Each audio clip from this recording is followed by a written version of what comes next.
Right, well, greetings everybody. Welcome to another edition of Then, Now and the Future. And today, Marcus and I are going to talk about turning points, I think, in our lives or in people's lives, and circumstances, significant events, things that happen around that, the whole process of what we see around us and how that brings change, or how it helps in choices. Actually, we're looking also at the idea of decisions and choices. Marcus? And also about, we don't realize the effect that we can have on other people, the things that we do, the things that we say, the actions that we take, and the effect that they have on the people around us without us necessarily realizing that we're doing that. Yeah, and I think you wanted to start, Marcus, with something you say at your lectures and how that had an effect. Yes, I do a lot of public speaking, and I was doing a talk at one of these health seminars, and my wife said to me, you know what, I haven't heard you speak for a while. I'll come to the seminar, I'll have a look around the stalls and I'll listen to your talk. Now, one of my favorite quotes is this one, and it's, "A year from now, you'll be sorry you didn't start today." And at the time, my wife was the practice manager of a very large GP surgery in South Wales. Very stressful job. She'd done it for a very long time, and it was, I guess, making her ill. It was you know, getting to the stage where she was very unhappy.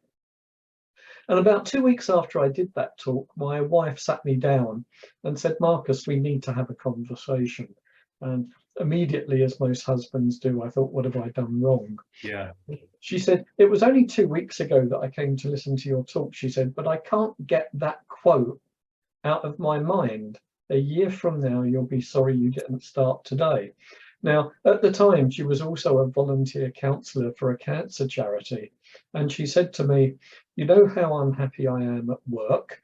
I'm going to go in tomorrow and I'm going to hand in my notice. I'm going to take up my counselling full time." And it was all down to that quote that she heard me say. And she's never looked back. Yeah, yeah. So that's it. So we have these turning points, isn't it? And I think, you know, we presumably things build up, don't they, in our minds, that we, you know, things that are pressures, things that are desires, and so on. But then we need something extra to sort of push us over, to help us to make the decision. Some factors in the background. I don't know, or we look for signs around us to verify. You were telling me about your difficult decision, not difficult, but challenging decision, I suppose, about moving abroad. Yes, yes. So yes, that's what, with me, I you know, back in the day, as it were, you know, I left the UK getting on for 26 years ago, and it was a young Hungarian lady who I met in London and you know, started spending some time with. But she came from Hungary, visited from Hungary, and it was obviously, you know, the more we were in touch, the longer we were in touch, the more likely it was that some sort of development would take place on, you know, one side of Europe or the other. And it was, you know, she was the one who had the idea, if you like. You know, she had her own business in Hungary, teaching business, so she invited me to join that. And so there was something there which was like an option, a suggestion, but there was still the decision to be made, you know, to travel to the other side of Europe. And one day we were walking along the bank of the Thames and looking at the birds, and there was a seagull, and it had an eel, a very large eel, in its mouth. And the only policy it had for eating the seal was to swallow the whole thing without any other what's the word? Effort, no, nothing else like chewing or biting or breaking into pieces or anything, just swallow the whole thing. And that was it. So it was like all or nothing. You either have the eel or you don't, and you've got to swallow the whole thing. So for me, I think that was some sort of metaphor. Okay, this is a big decision, but just do it, just go. That was it. And I think it was very much, I've always viewed it in retrospect as that I was sort of, maybe even without that, I would have probably still come, but I don't know. You never know, do you? Maybe that one little thing tipped the balance. But throughout time, people have looked for those sort of outside signs that sort of, will verify a course of action, haven't they? And yes, the seagull swallowing the eel. It's a big step. Let's just jump in. Let's just swallow the whole thing and do it. Yeah, well, that's it. It's something like that. You can't do it in in pieces, can you? So, it's quite a strong metaphor. So the sort of my thought that was sparked before we spoke today was just this idea of significance in things around us. And I'm a bit like that. I'm often looking at these things and what does that mean? And of course you can be too superstitious in this whole thing, but on the other hand, it's nice as well to learn from your environment and circumstances but that's a good point though, Peter, isn't it? Where does the line stop between significance and superstition? Well, that's a good question. Superstition is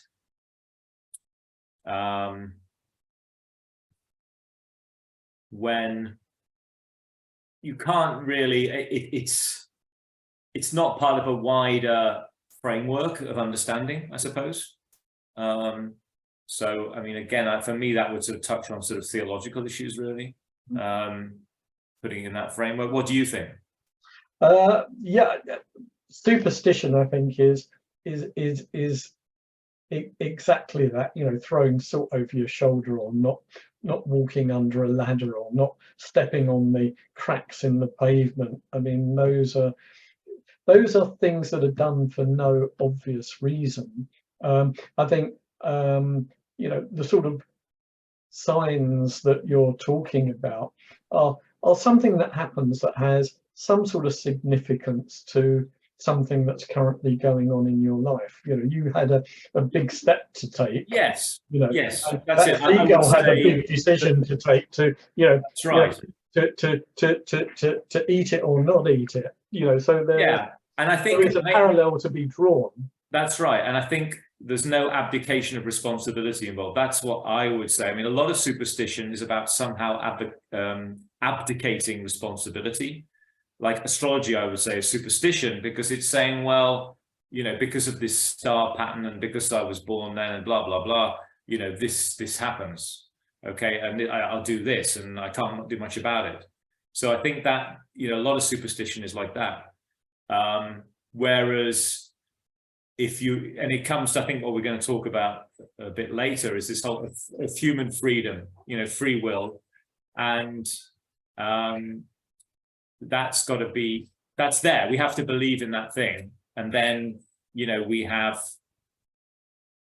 hope, that's So let's go there, because we were talking earlier about free will and also fate. So, for example, you go for jobs and you don't get them, but it might be a job that you really wanted, but then perhaps an even better job comes along that you do get. So, do things happen to us for a reason? And if they do happen to us for a reason, is fate preordained? Yeah. Okay. So that's what we were sort of heading towards, basically. And yeah, so basically what I would say is that, these things you see, right, they are sort of help, but they're not it's not making the decision for you. It's not saying anything will definitely happen, but it's just something which you think, okay, well, I understand as a free being in the whole laws of a free universe, you know, that this is something that says, okay, well, sometimes things work like this, and you would do things in this way. But things being preordained, I would say no, not in the sense that some people are in, not what we would call fatalism, okay, which is to say that, you know, que sera, sera, whatever will be, will be.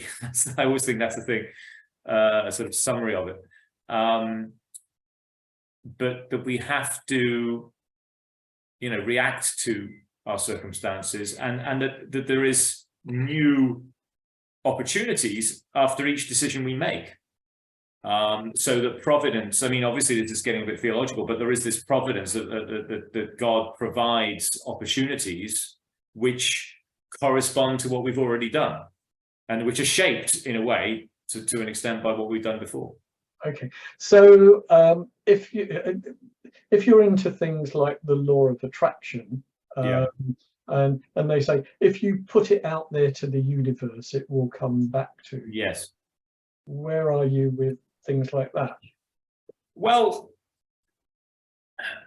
it's a sort of magic-y thing, isn't it, really? That, I mean, you know, it's because, I mean, they say the universe, right? What's the universe? I mean, the universe is the world, the created world. That's the universe, right? But that's not God.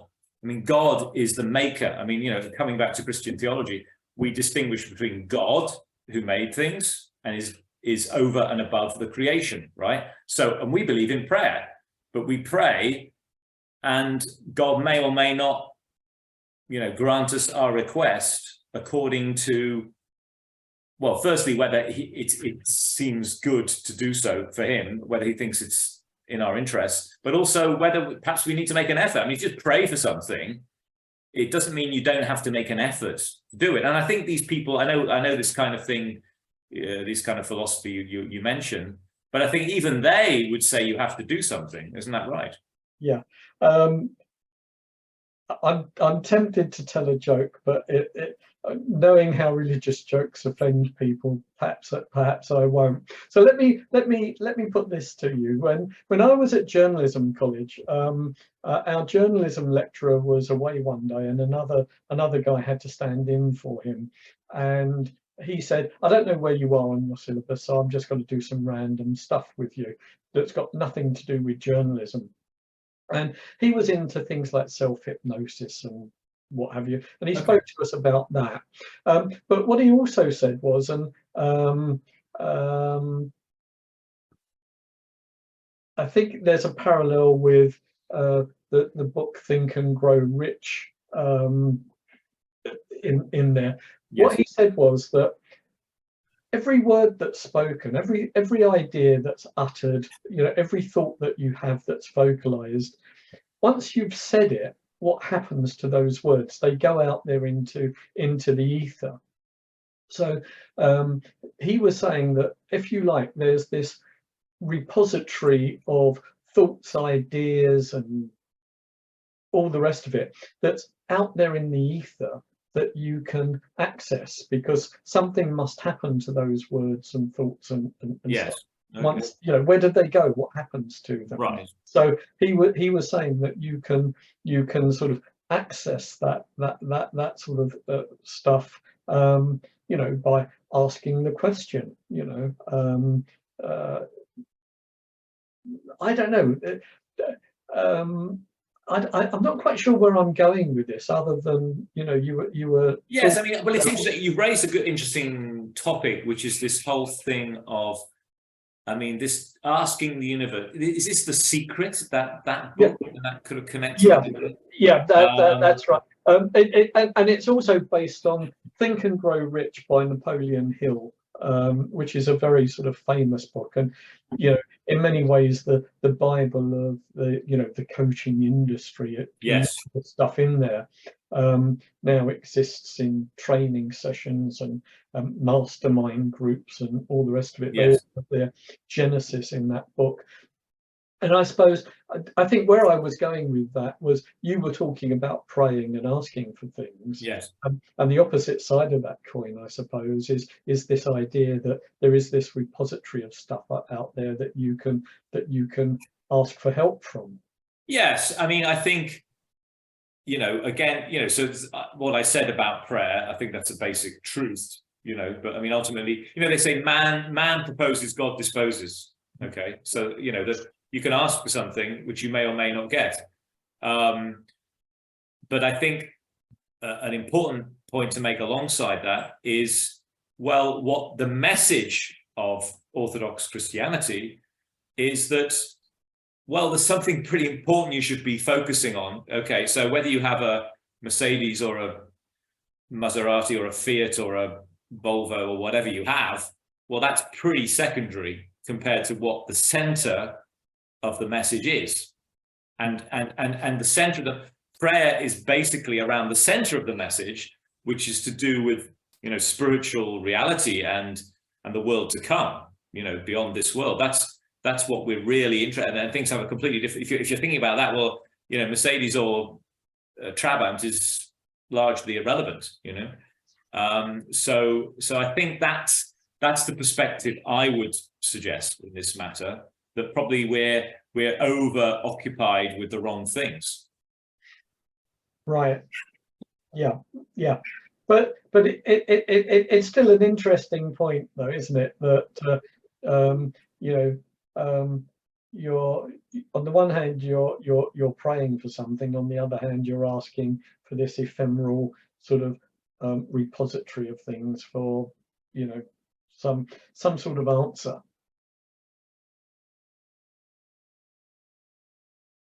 Yeah, so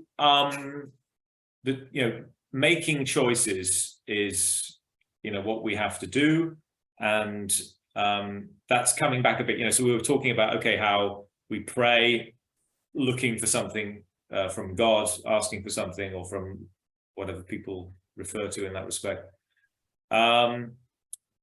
So what else is there in this matter of choices? I mean, we think there are these important choices we have to make, aren't there? Well, I think it's an interesting point about are our choices made through free will, or are there some predetermination? Is there some fate? People often say when something happens, oh, it was meant to be. Yes.